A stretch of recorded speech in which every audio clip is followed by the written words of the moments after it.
Good evening students, I am Rajendra Chhipa from Pragya academy Gangapur City. देखिए, कल अपने लास्ट वीडियो में पढ़ा था शून्य कोटि की अभिक्रिया की बल गति की। अब हम पढ़ रहे हैं प्रथम कोटि की अभिक्रिया की बल गति की। आज हम बोर्ड वाला वीडियो नहीं बना रहे, आज अपन नई टेक्नोलॉजी से वीडियो बना रहे हैं। इसको देखिएगा, ये पसंद आए तो ठीक है, नहीं आए तो बोर्ड वाला दोबारा कल से बोर्ड वाला ही बना देंगे दोबारा से। तो हम बात कर रहे हैं प्रथम कोटि की अभिक्रिया की बल गति की। शून्य कोटि की तो क्लियर है, क्लियर ना भाई। तो प्रथम कोटि की अभिक्रिया का मतलब क्या होता है? प्रथम कोटि की अभिक्रिया का मतलब होता है वे अभिक्रियाएं जिनका वेग क्रिया कारकों की मोलर सांद्रताओं के प्रथम घातांक के समानुपाती होता है, प्रथम कोटि की अभिक्रियाएं कहलाती हैं। तो अपन ने क्या कहा परिभाषा में? वे अभिक्रियाएं जिनका वेग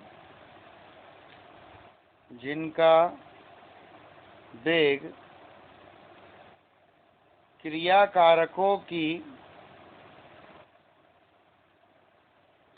कारकों की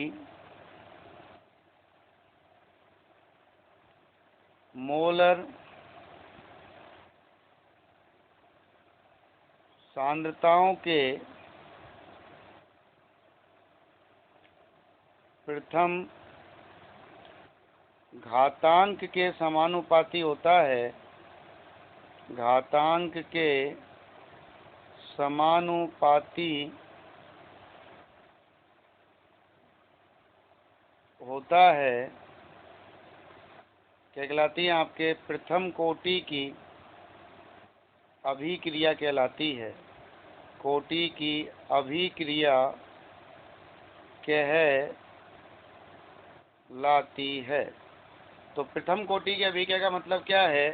वे अभिक्रियाएं जिनका वेग क्रिया कारकों की मोलर सांद्रताओं के प्रथम घातांक के समानुपाती होता है, प्रथम कोटि की अभिक्रियाएं कहलाती हैं। माना हमने एक अभिक्रिया हो रही है ए से उत्पाद, ये एक अभिक्रिया है, क्लियर। अब यहाँ अपन ने देखा कि जो T है, ये T बराबर 0 पर एक ही सांद्रता, तो अपन ने A मोल प्रति लीटर ले ली। इसको अपन A नोट भी कह सकते हैं, जिसे हम कहते हैं प्रारंभिक सांद्रता, एक ही प्रारंभिक सांद्रता। इसे कहीं कहीं पर R नोट या C नोट से भी रिप्रेजेंट किया जाएगा, जो अपन आगे करते रहेंगे जैसे जैसे आते जाएगा। और उत्पाद की सांद्रता कितनी होती है? 0 होती है। T बराबर T पर यहाँ इसमें से X मात्रा, X मोल क्या हो गए? विघटित हो गए। तो ये मात्रा कितनी रह गई? A माइनस एक्स रह गई। कितनी रह गई? A माइनस एक्स रह गई। इसको अपन कहते हैं A, मतलब अंतिम सांद्रता। तो यहाँ पे उत्पाद कितना बनेगा? X बनेगा, क्लियर। तो जो अभिक्रिया का वेग होता है प्रथम कोटि के अनुसार, वो अभिक्रिया का जो वेग है वो क्रिया कारक के प्रथम घातांक के सांद्रता के प्रथम घातांक के समानुपाती होता है। तो जो सांद्रता बचेगी उसी के समानुपाती होगा। तो एक ही सांद्रता के क्या होगा? एक घात के समानुपाती होगा, क्लियर। तो अभिक्रिया का वेग जो होगा, यहाँ पर अभिक्रिया का वेग जो होगा वो कितना आएगा? बराबर समानुपाती का हटाएंगे तो क्या आएगा? एक स्थिरांक आएगा, K1 इंटू A की घात 1, क्लियर है। कोई दिक्कत है तो आप बताइए, है क्या भाई कोई दिक्कत? चलिए, अब यहाँ पे क्या आ गया? अभिक्रिया का वेग जो है वो एक ही सांद्रता के समानुपाती है। तो यहाँ पे आपने कहा था ऐसे कि अभिक्रिया का वेग बराबर K इंटू A की घात 1। तो ये K1 दे दिया वेग नियतांक, और A की जगह पर क्या मान आया था आपका? A की जगह पर मान आया था A माइनस एक्स। तो ये हो गया K1 A minus x, clear.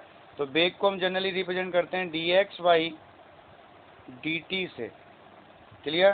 तो dx बाई dt बराबर हो जाएगा K1 into A minus x. ये आ गया आपका समीकरण नंबर 1, क्लियर। क्या आ गया आपका? ये समीकरण नंबर 1।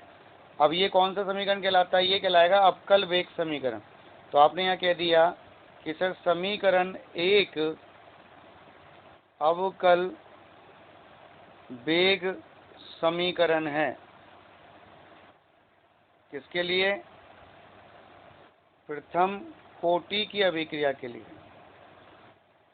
प्रथम कोटि की अभिक्रिया के लिए क्या है? ये अवकल वेग समीकरण है।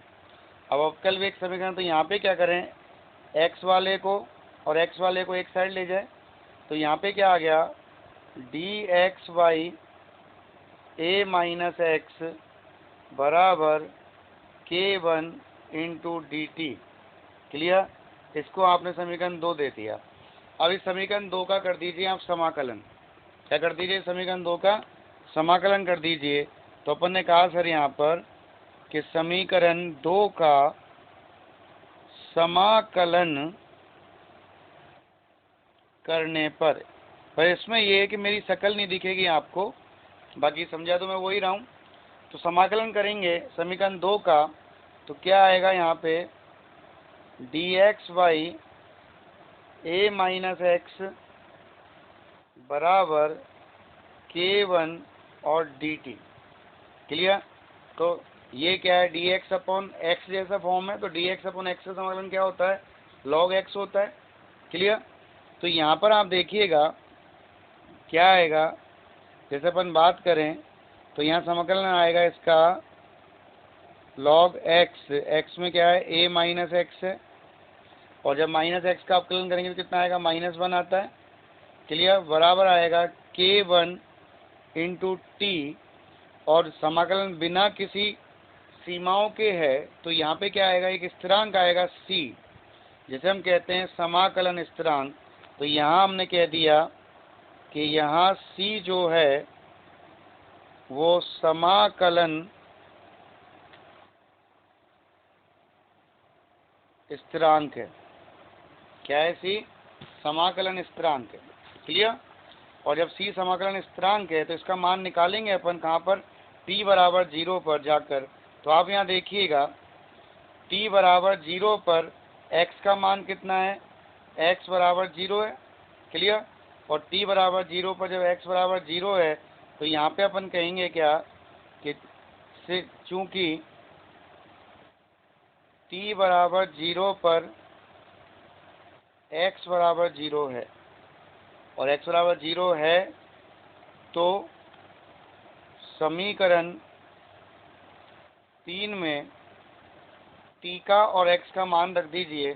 तो देखिए यहाँ पे क्या बचेगा, x का मान 0 हो गया तो ये log a बचेगा, तो यहाँ बचा माइनस का log a बराबर, ये t का मान 0 रखा तो ये पूरा 0 हो गया। क्लियर? तो बराबर क्या आएगा, c। तो c बराबर आ गया log a माइनस का log a। अब समीकरण 3 से दोबारा रखते हैं अपन log a c का मान। तो अपन यहाँ बात करें समीकरण 3 से दोबारा, 3 में क्या आएगा, minus log a minus x बराबर k1t minus ln a। Clear? इस log a को उठा के इस साइड ले आइए। क्लियर है? तो यहाँ पे माइनस का प्लस हो जाएगा, तो यहाँ क्या आएगा, ln a minus ln a minus x बराबर k1t। इसको इक्वेशन नंबर 4 दे देते हैं, क्योंकि इसके लिए ग्राफ बनाएंगे अपन आगे। अब ये क्या है, log a minus log b है, तो क्या फॉर्मूला होता है, log a अपॉन b हो जाएगा। तो यहाँ पर अपन कह दें कि सर k1t बराबर हो गया ln a में a ही है और b की जगह पे क्या है, a माइनस एक्स है। क्या है आपके, a माइनस एक्स है। क्लियर? तो ये हो गया आपके क्वेश्चन नंबर 5, ये फॉर्म आ गया। अब इसको अपन को log बेस 10 में बदलना है, तो जब log बेस e को, ये ln का मतलब क्या होता है, log बेस e, जब log बेस e को log बेस 10 में बदलते हैं तो इसे क्या होता है, log base e equals to 2.303 into log base 10 होता है। तो इसको बदल दें अपन, तो यहाँ पे क्या आएगा, यहाँ पे आएगा आपके k1t बराबर 2.303 into log base 10 A upon a minus x. तो K1 बराबर कितना हो जाएगा? K1 बराबर हो जाएगा 2.303 अपॉन टी नीचे आ जाएगा into log a upon a minus x. ये हो गया आपका इक्वेशन नंबर 6। क्या हो गया? Equation number 6। सबसे इम्पोर्टेंट फॉर्मूला है ये फर्स्ट ऑर्डर का। तो ये कहलाता है प्रथम कोटि की अभिक्रिया का समाकलित वेग समीकरण। इक्वेशन नंबर 6 क्या है भाई? समीकरण 6 क्या है? प्रथम कोटि की अभिक्रिया का क्या है? ये समाकलित वेग समीकरण है। क्या है भाई? समाकलित वेग समीकरण है। तो सबसे ज़्यादा जो काम आएगा न्यूमेरिकल में चैप्टर में वो ये वाला फॉर्मूला आएगा। K1 equals to 2.303 upon t into log a upon a minus x. Clear? ये फॉर्मूला काम आएगा सबसे ज़्यादा। अब इसका अपन दूसरा फॉर्म लिखना चाहें जिसे हम कहते हैं विल्हेल्मी समीकरण। क्या कहते हैं? विल्हेल्मी समीकरण। तो यहाँ पे अपन को जब विल्हेल्मी समीकरण लाना है, क्या लाना है? विल्हेल्मी समीकरण कैसे आएगा? तो आप यहाँ देखो भाई, अपन ने माना कि प्रारंभिक सांद्रता क्या थी। अपन यहाँ देखें तो प्रारंभिक सांद्रता जो थी वो ए थी। ए बराबर अपन ने ए नोट मान लिया। तो यहाँ प्रारंभिक सांद्रता को अपन सी नोट मान लें। क्या मान लें? सी नोट। और ये थी टी बराबर टी टाइम पर कंस्टेंट सांद्रता ए माइनस एक्स बराबर ए था। यहाँ इस सांद्रता को अपन ने मान लिया सी टी। क्या मान लिया अपन ने? सी टी मान लिया। तो बस यही मान रखना है आपको यहाँ पर इक्वेशन 5 में। तो आपने यहाँ पर मान लिया कि सर क्या माना अपन ने कि यदि, क्या माना कि यदि या चूंकि, ठीक है ना भाई? तो आपने कहा चूंकि ए बराबर सी नॉट हो, क्लियर, तथा ए माइनस एक्स अंतिम सांद्रता जो है मतलब टी बराबर 0 टाइम टी बराबर टी पर वो सी टी है। तो समीकरण 5 में मान रख दो, तब समीकरण 5 से, समीकरण 5 ये आई आपके, क्या है आपका? K1t बराबर log a upon a minus x. तो ए की जगह तो रख देंगे अपन सी नॉट और ए माइनस की जगह पर रख देंगे सी टी। क्लियर? तो क्या आएगा समीकरण 5 से? यहाँ पर K1t बराबर एल एन ए की जगह पे क्या आएगा? सी नॉट और ए माइनस की जगह पे क्या आएगा? C T. अपन क्या करें? इन दोनों को बदल दें, मतलब सी टी को ऊपर ले जाएं, सी नॉट को नीचे लिया तो लॉग में क्या लगेगा? माइनस आ जाएगा। भाई लॉग में माइनस आता है ना। लॉग ए अपॉन बी को जब लॉग बी अपॉन ए लिखते हैं तो माइनस आ जाएगा ना भाई। लॉग ए अपॉन बी बराबर माइनस लॉग बी अपॉन ए होता है। क्लियर? तो यहाँ सूत्र लगा दें अपन। तो यहाँ पे क्या होगा? एल एन सी टी को तो ऊपर ले गए और सी नॉट नीचे आ गया, तो यहाँ पे माइनस आ जाएगा इसके आगे। तो ये क्या हो गया? Minus K1t। और जब यहाँ पर आपने लिया c t upon c naught is equals to, जब यहाँ से लॉग हटाएंगे तो ये ई की पावर में चला जाएगा। तो ये हो गया ई की power minus K1 into T. तो यहाँ सी टी बराबर कितना हो गया? सी नॉट इंटू ई की पावर माइनस K1t। ये जो इक्वेशन आई है आपके, ये कहलाती हैं आपके विल्हेल्मी इक्वेशन। कौन सी कहलाती है? विल्हेल्मी समीकरण कहलाती है। तो अपन यहाँ कह दें कि सर समीकरण 7 क्या कहलाती है? विल्हेल्मी समीकरण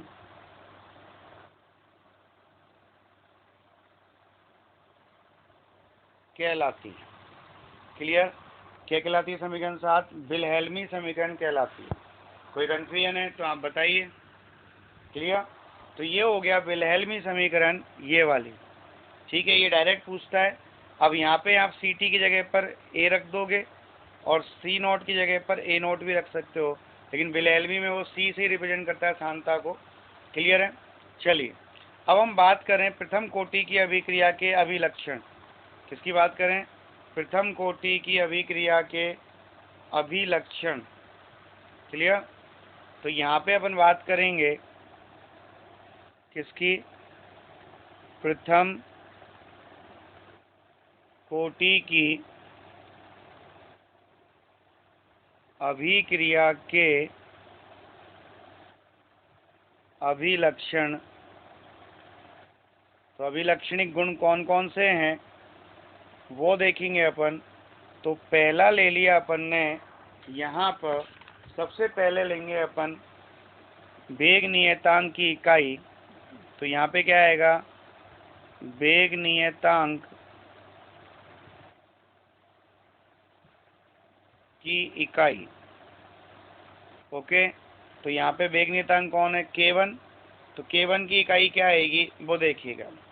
आप जानते हैं कि वेग नियतांक का जो सूत्र होता है, जनरली वेग नियतांक की इकाई का जो सूत्र होता है वो क्या होता है? वो होता है kn is equals to mole upon litre की power 1 minus n into time inverse. Time को अपन ने अभी सेकंड में ले लिया, बाकी वो सेकंड, मिनट, आवर्स, दिन और वर्ष में किसी में भी लिख सकता है टाइम को। कोई दिक्कत है तो बताइए। क्लियर? अब यहाँ प्रथम कोटि की अभिक्रिया है, तो अपन ने कहा कि n बराबर कितना हो गया? कोटि 1 है, और कोटि 1 है तो k1 हो गया। यहाँ पर यहाँ अपन ने रखा मोल अपॉन लीटर। मैं डायरेक्ट लिख देता, लेकिन अपन को ऐसे ही करना है। मोल अपॉन लीटर की power 1 minus 1 is into second inverse. क्या आएगा? Into second inverse. क्लियर? अब ये 1 माइनस 1 जीरो हो गया, और किसी की पावर जीरो आती है तो उसका मान 1 आता है। तो k1 आ गया आपके किस में? सेकेंड इनवर्स में। तो k1 की जो इकाई है वेग नियतांक की, वो क्या होती है आपके? सेकेंड इनवर्स होती है। क्या होती है आपके? सेकेंड इनवर्स होती है। क्लियर? अब हम बात करें अर्धायु काल की। किसकी बात करें? अर्धायु काल। तो यहाँ पे अपन बात करें प्रथम कोटि की अभिक्रिया का अर्धायु काल। तो यहाँ पे अपन बात कर रहे हैं प्रथम, ये दूसरा पॉइंट आ गया, प्रथम कोटि की अभिक्रिया का अर्ध आयु काल, जैसे हम कहते हैं टी हाफ। टी हाफ का मतलब तो जानते हो ना आप? अर्धायु काल का मतलब क्या होता है? वह समय जिसमें किसी रासायनिक अभिक्रिया में क्रिया कारकों की सांद्रता अपनी प्रारंभिक सांद्रता की आधी रह जाती है। क्या कहा मैंने?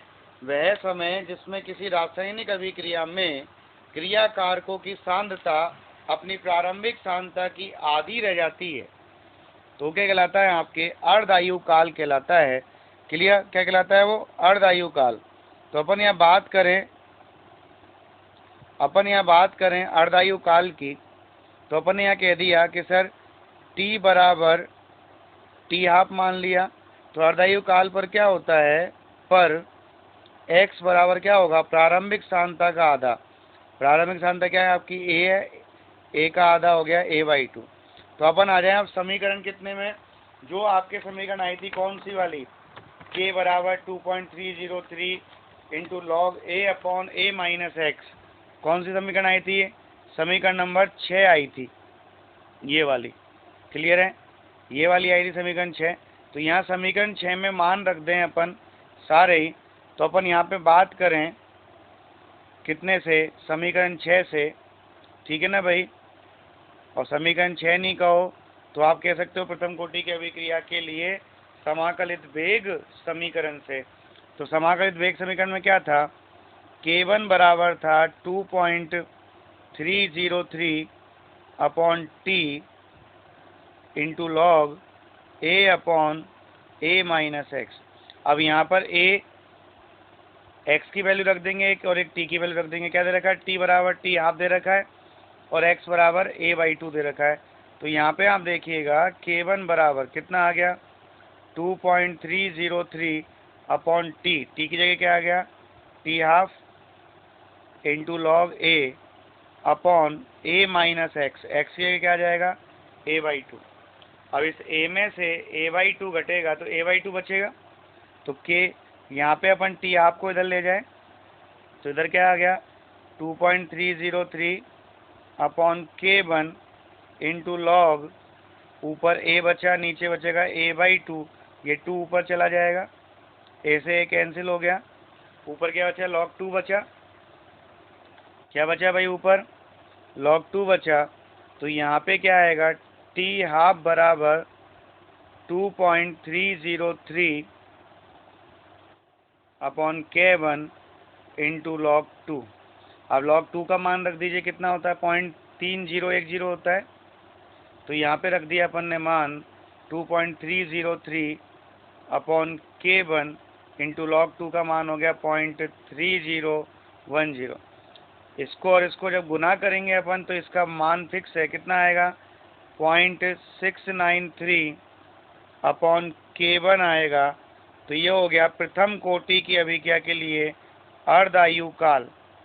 क्या हो गया, प्रथम कोटि की अभिक्रिया के लिए अर्धायु काल। और ये बहुत इंपॉर्टेंट फॉर्मूला आ गया आपके पास अर्धायु काल का। क्लियर।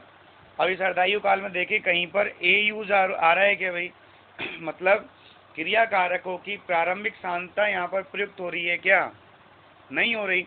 और क्रिया कारकों की प्रारंभिक सांद्रता प्रयुक्त नहीं हो रही है तो इसका मतलब क्या है, प्रथम कोटि की अभिक्रिया का अर्धायु काल।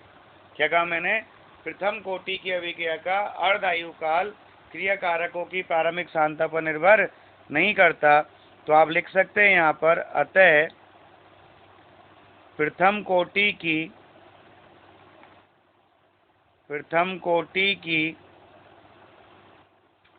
अभिक्रिया का अर्धायु काल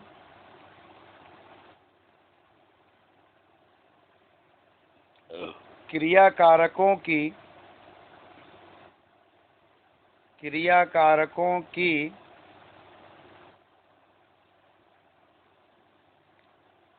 प्रारंभिक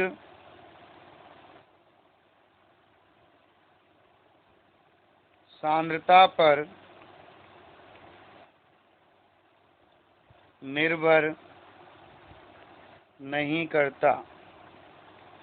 ओके, प्रारंभिक सांद्रता पर निर्भर नहीं करता, किसके, क्रिया कारकों की प्रारंभिक सांद्रता पर निर्भर नहीं करता। ये चीज ध्यान रखें अपन। क्यों नहीं करता, क्योंकि यहाँ पर ए आ ही नहीं रहा। क्या कहा मैंने, यहाँ पर ए आ ही नहीं रहा तो प्रारंभिक सांद्रता पर निर्भर नहीं करता। क्लियर है। अब हम पढ़ते हैं यहाँ पर अगला पॉइंट, अगला कैरेक्टरिस्टिक, ग्राफीय निरूपण। क्या आता है आपका, ग्राफीय निरूपण। तो ग्राफीय निरूपण में क्या आएगा वो देखिएगा। क्लियर। तो अब हम पढ़ते हैं यहाँ पर कौन सा पॉइंट आ गया है, तीसरा। कौन सा निरूपण है ये, ग्राफीय निरूपण। मतलब ग्राफ रिप्रेजेंट करेंगे अपन, तो ग्राफीय निरूपण में कैसे आएगा वो देखिएगा। ठीक। सबसे पहले तो आप समीकरण 6 पे आ जाइए। किस पे आ जाइए, समीकरण 6 पर। तो समीकरण 6 क्या कहती है, आप यहाँ देखिएगा समीकरण 6 क्या कहती है। समीकरण 6 कहती है k1 बराबर 2.303 upon t into log a upon a minus x. ये समीकरण 6 कहती है आपके। क्लियर। तो इस पे आ जाइए आप। तो अपन यहाँ बात करें, सबसे पहले बात करेंगे अपन समीकरण 6 की।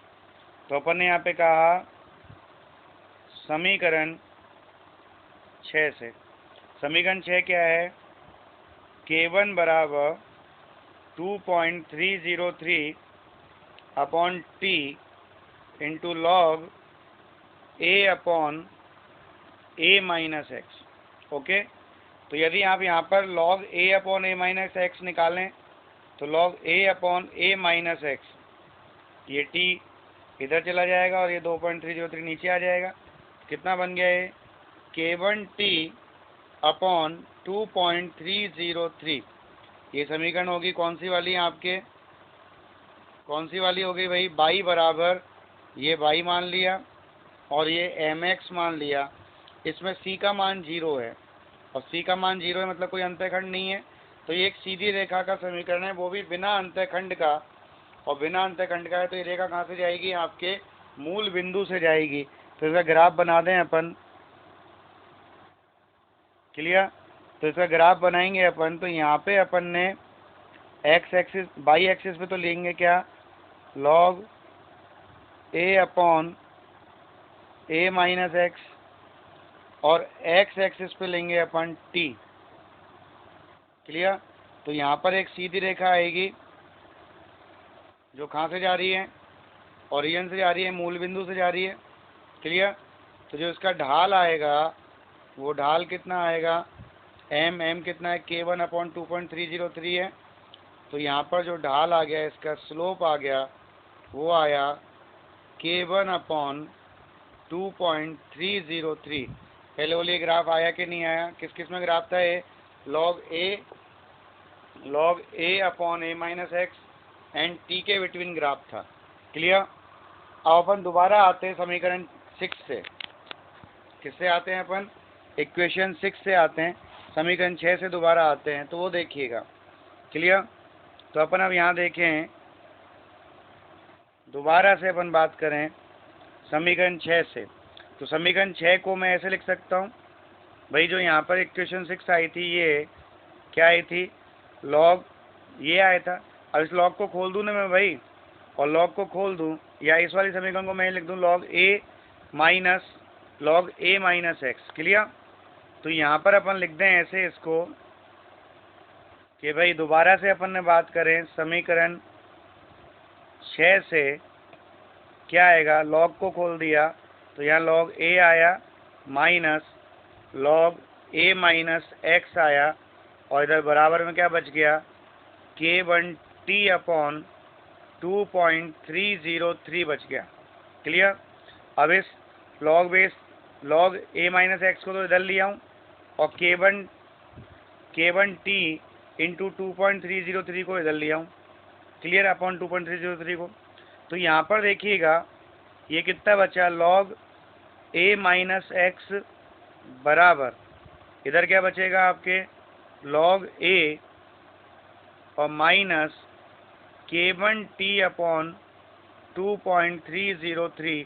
तो ये हो गया आपका क्या? ये हो गया आपका y बराबर ये माइनस का mx और ये c। तो ये एक सीधी रेखा का समीकरण हो गया, इसमें अंतःखंड आ रहा है और ऋणात्मक ढाल है, तो रेखा कहाँ से आएगी? ऊपर से नीचे जाएगी। तो यहाँ पर हम इसका ग्राफ बना दें, तो हमने वाई एक्सिस पे क्या लिया वो देखिएगा। वाई एक्सिस पे तो लेंगे अपन log ए माइनस एक्स, तो यहाँ तो अपन ने ले लिया log ए माइनस एक्स, और एक्स एक्सिस पे अपन ले लिया टी। ओके, तो इसका जो ढाल आएगा और ऋणात्मक आएगा और अंतःखंड से चालू होगा, क्योंकि सी आ रहा है, तो ये सी आ गया यहाँ पे, और इसका ढाल ऐसे ले लिया अपन ने, तो यहाँ पर ये रेखा ऐसे आ गई। तो यहाँ ये सी है, सी मतलब log ए, और इसका जो ढाल आएगा वो ढाल कितना आएगा? स्लोप जो आएगा ढाल बराबर आएगा माइनस K1 अपॉन 2.303। कोई कन्फ्यूजन आया कि नहीं आया? ये क्लियर है भाई? कोई दिक्कत है तो आप बताइएगा। क्लियर? अब अपन आ जाएं समीकरण नंबर 1 पर, जो शुरू में पढ़ी थी। क्या समीकरण थी वो देखिएगा आप। समीकरण नंबर 1 क्या थी कि यहाँ पर जो अभिक्रिया का वेग था dx/dt। क्लियर? क्या था भाई? dx/dt जो था वो क्या था? a के समानुपाती था। तो यहाँ पर अपन इस समीकरण से आ जाएं तो क्या बनेगा वो देखिएगा। तो अपन यहाँ बात करें समीकरण 1 से। तो समीकरण 1 में क्या आ रहा है वो देखिएगा। समीकरण 1 में आता है यहाँ पर अभिक्रिया का वेग dx/dt is equals to k1 into a की घात 1। क्लियर। और आप चाहें तो इसको यूं भी लिख सकते हैं k1 into a minus x. Clear, लिख सकते हैं। तो यहाँ पर अपन y बराबर mx कर लें, क्योंकि ये वेग हो गया, वेग को y एक्सिस पे ले लो और ये mx हो गया। तो आपने यहाँ पर जैसे ग्राफ लिया, ठीक। अब इस ग्राफ में आप कहना चाहते हैं कि सर मैंने यहाँ पे क्या लिया, इधर तो ले लूँ मैं वेग,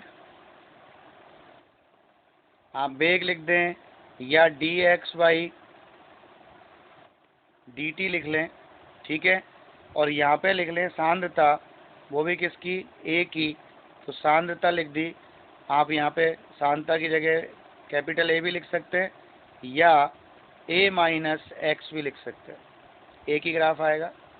तो यहाँ पे क्या है, ग्राफ y बराबर mx है, एक सीधी रेखा का समीकरण है जो मूल बिंदु से गुजरती है या जाएगी ऐसे। क्लियर। तो ये मूल बिंदु से जा रही है क्योंकि इसमें कोई अंतःखंड है ही नहीं। तो इस रेखा का जो ढाल आएगा, क्या कहा मैंने, इस रेखा का जो ढाल आएगा वो ढाल कितना आएगा, ढाल आएगा m बराबर k1 आएगा। तो ये आ गया ढाल k1। पहले बोला आया कि नहीं आया, कोई कंफ्यूजन है तो आप बताइए। क्लियर। अब जो समीकरण 5 आई थी आपके, उससे भी एक ग्राफ बना सकते हैं। समीकरण 5 क्या आई थी आपके, समीकरण 5 जो आई थी वो ये आई थी, ये समीकरण 4 ले लें अपन। समीकरण 4 क्या आई थी आपके, log a, क्या आई थी समीकरण 4, log a माइनस एक्स बराबर k1t, यही था भाई समीकरण 4। तो इस समीकरण 4 को मैं इस तरह से लिख दूं कि log a माइनस एक्स को इधर ले आऊँ और k1t को इधर ले जाऊं। तो यहाँ पे क्या लिखेंगे अपन वो देखिएगा। समीकरण 4 को अपन ऐसे लिख दें, है ना। तो अपन ने कहा समीकरण 4 से, समीकरण 4 में क्या था, समीकरण 4 को अपन ने लिख दिया ln a माइनस एक्स बराबर ln a माइनस k1t, इस फॉर्म में लिख सकता हूँ। तो ये क्या हो गया, समीकरण 4 किस फॉर्म में आ गया, ये आ गया आपके y बराबर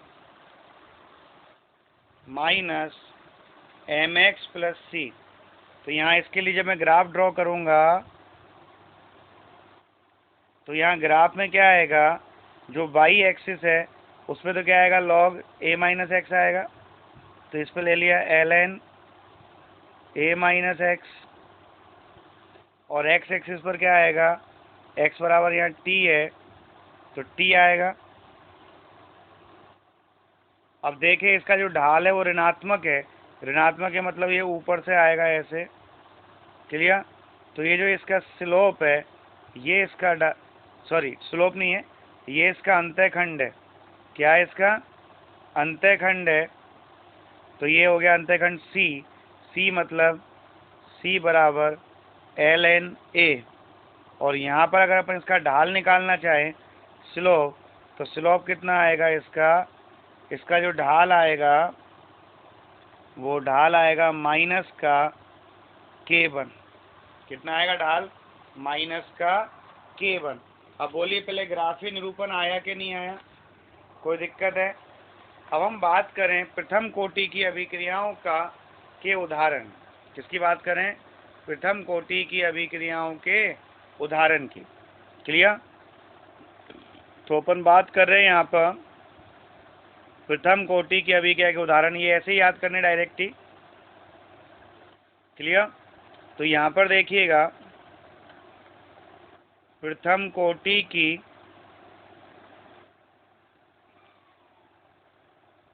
अभिक्रिया के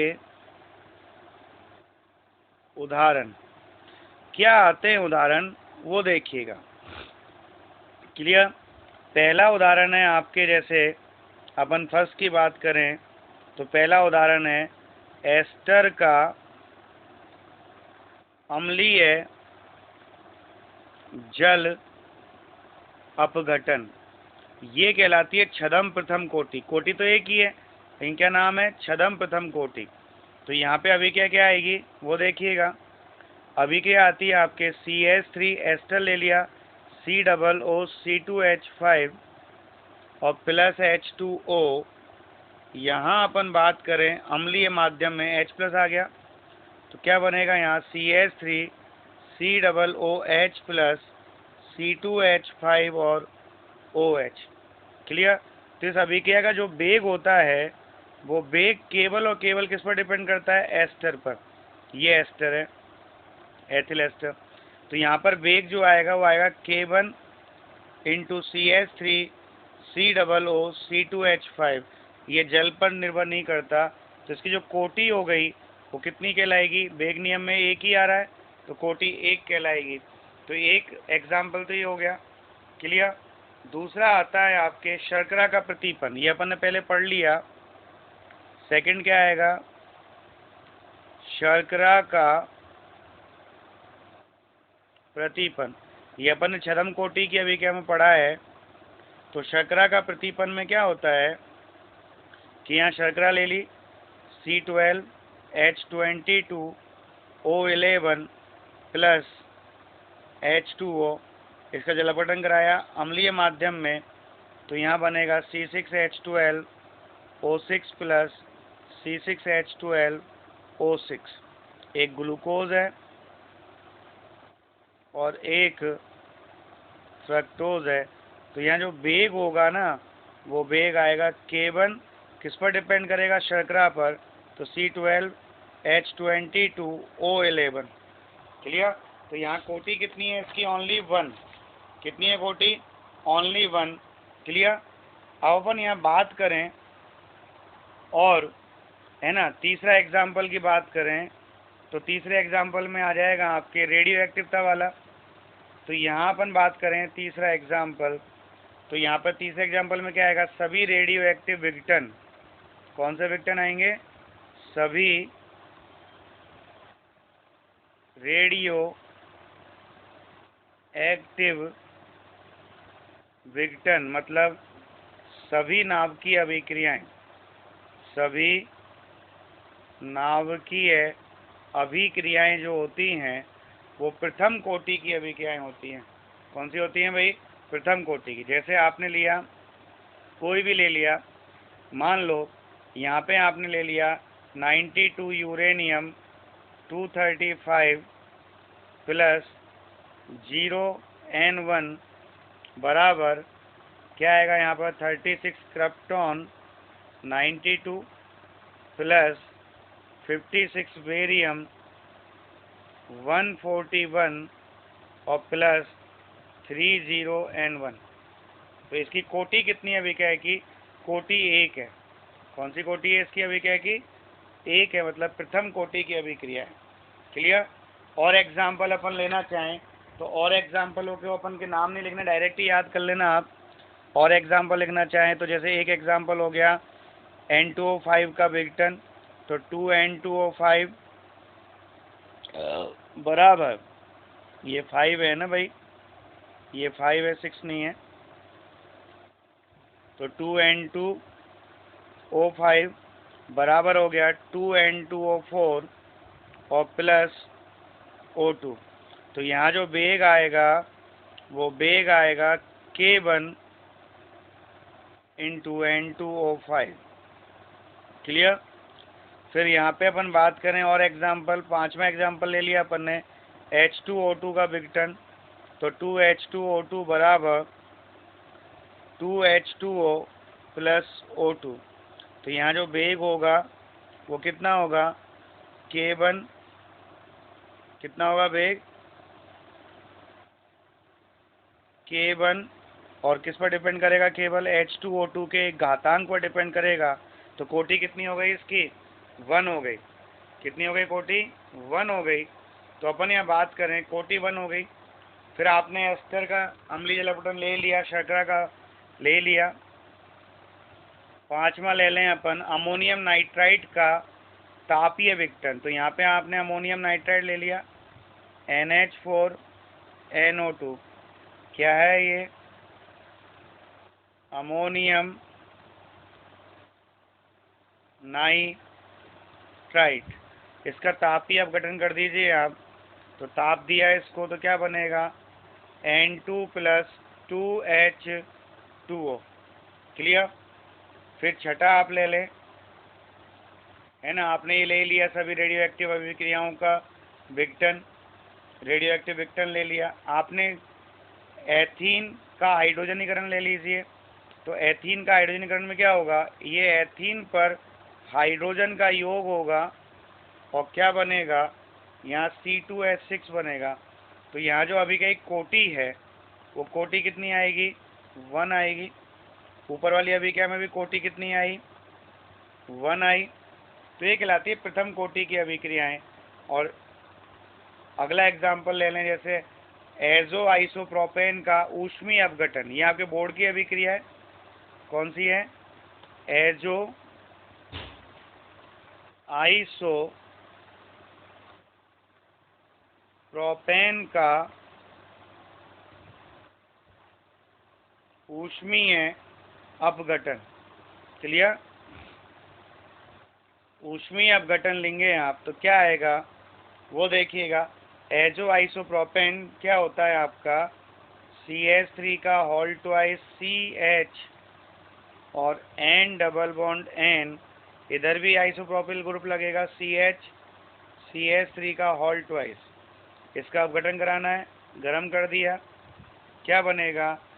C6H14 और प्लस N2। तो इस सभी का एक कोटि भी कितनी है? इस सभी का एक कोटि भी 1 है। कितनी है कोटि? 1 है। तो ये कहलाएगा प्रथम कोटि की अभिक्रिया। अब ये खत्म होता है आपके प्रथम कोटि की अभिक्रिया की बलगति की। ओके, अब अपन यहाँ पर ये प्रथम कोटि की अभिक्रिया की बलगति की सामान्य तो हो गई। अब इसके विशेष रूप पढ़ेंगे जो अपन कल न्यूमेरिकल्स वगैरह में पढ़ेंगे। Okay, thank you.